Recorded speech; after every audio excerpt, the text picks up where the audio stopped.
তাহলে আমরা দেখছি ডাকসু নির্বাচনের পরে যে ডাকসুর মাদকের আড্ডা ছিল, যে ডাকসু বেশ্যাখানা ছিল, সেটা ইসলামী ছাত্র শিবির পরিবর্তন করতে সক্ষম হয়েছে।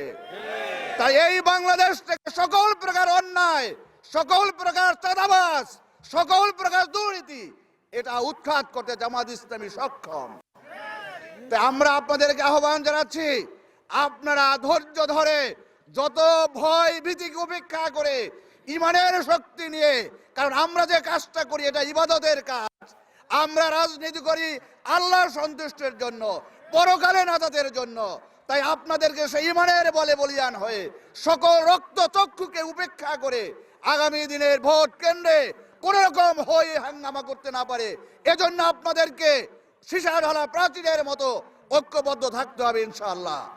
তাই আপনাদেরকে আমি উদাত্ত আহ্বান জানাচ্ছি, আপনারা বাংলাদেশের গুরুত্বপূর্ণ বিশ্ববিদ্যালয়গুলো যে পরিবর্তন দেখেছেন, যে ছাত্ররা ছাত্রীরা তারা ছাত্র শিবিরের পক্ষে ভোট দিয়েছে, তাদের বাবা মারা তো এই গ্রামেরই নাকি?